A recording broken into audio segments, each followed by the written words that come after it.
بسم اللہ الرحمن الرحیم۔ السلام علیکم ورحمۃ اللہ وبرکاتہ۔ وقت اور دولت، ایک سبق آموز کہانی۔ ایک بادشاہ نے اعلان کیا کہ جو شخص جھوٹ بولتے ہوئے پکڑا گیا اس کو 5 دینار جرمانہ ہوگا۔ لوگ ایک دوسرے کے سامنے بھی ڈرنے لگے کہ اگر جھوٹ بولتے ہوئے پکڑے گئے تو جرمانہ نہ ہو جائے۔ ادھر بادشاہ اور وزیر بھیس بدل کر شہر میں گھومنے لگے۔ جب تک گئے تو آرام کرنے کی غرض سے ایک تاجر کے پاس ٹھہرے۔ اس نے دونوں کو چائے پلائی۔ بادشاہ نے تاجر سے پوچھا، تمہاری عمر کتنی ہے؟ تاجر نے کہا 20 سال۔ تمہارے پاس دولت کتنی ہے؟ تاجر نے کہا 70,000 دینار۔ بادشاہ نے پوچھا تمہارے بچے کتنے ہیں؟ تاجر نے جواب دیا 1۔ واپس آ کر انہوں نے سرکاری دفتر میں تاجر کی کویف اور جائیداد کی پڑتال کی تو اس کی بیان سے مختلف تھی۔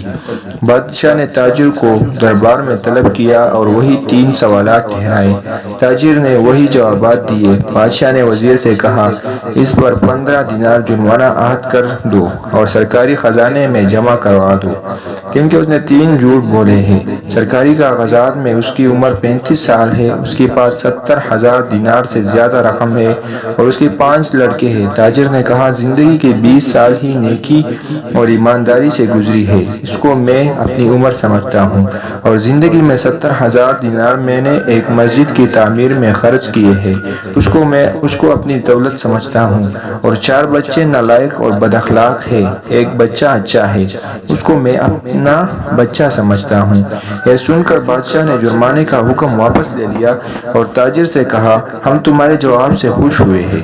وقت وہی شمار کرنے کا لائق ہے جو نیک کاموں میں گزر جائے، دولت وہی قابل اعتبار ہے جو راہ خدا میں خرچ ہو، اولاد وہی ہے جس کی عادتیں نیک ہو۔ سلیمان بن عبد الملک بڑا خوبصورت تھا۔ وہ ایک وقت میں 4 نکاح کرتا تھا، 4 دن کے بعد چاروں کو طلاق دے کر 4 اور کرتا تھا، پھر ان کو طلاق دے کر 4 اور کرتا تھا۔ بندیاں لگتے لیکن 35 سال کی عمر میں مر گیا، 40 سال بھی پورے نہیں کیے۔ دنیا میں کتنی عیاشی کی انہوں نے، اس کے مقابل عمر بن عبدالعزیز 41 سال، ان کے بھی پوری نہیں ہوئے، لیکن اس نے اللہ کو راضی کرنا شروع کر دیا۔ اب دیکھیں کہ جب سلیمان کو قبر میں رکھنے لگے تو اس کا اہلانہ لگا تو اس کے بیٹے ایوب نے کہا میرا باپ زندہ ہے۔ حضرت عمر بن عبدالعزیز نے کہا ترجمہ بیٹا تیرا باپ زندہ نہیں ہے، عذاب جلدی شروع ہو گیا ہے، جلدی دفن کرو۔ ایک گاؤں میں مولوی صاحب رہتے تھے۔ مولوی صاحب کا کوئی دوسرا ذریعہ آمدن نہ تھا، گاؤں میں رہتے ہوئے گزارا بہت مشکل تھا۔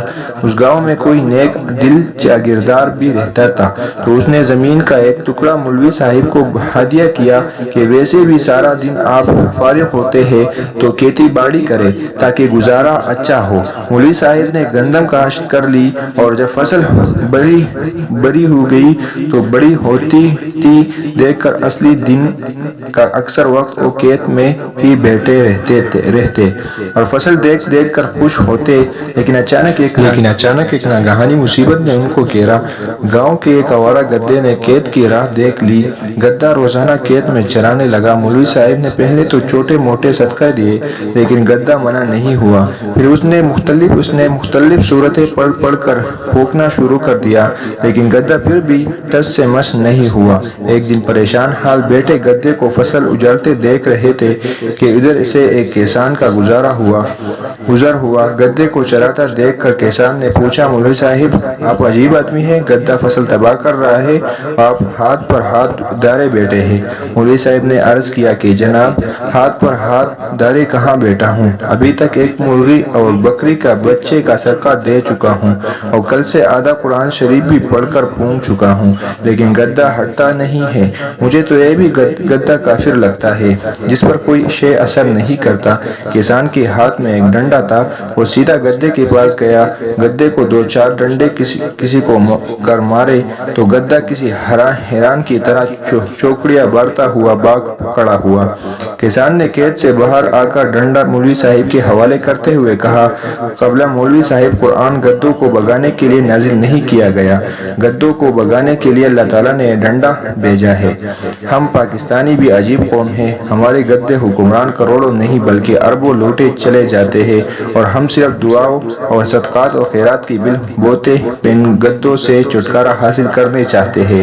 جب تک قوم لٹیروں سے نجات کے لیے ڈنڈا استعمال نہیں کریں گے ایک گدا ملک اور قوم کی تمام وسائل یوں لوٹتے رہیں گے۔ اگر ہماری ویڈیو پسند آئی ہو تو ویڈیو کو لائک کریں، چینل کو سبسکرائب کریں، بیل آئیکن کے بٹن کو دبا دیں تاکہ نیکسٹ ویڈیو آپ تک جلد سے جلد پہنچ جائے۔ تب تک کے لیے خدا حافظ۔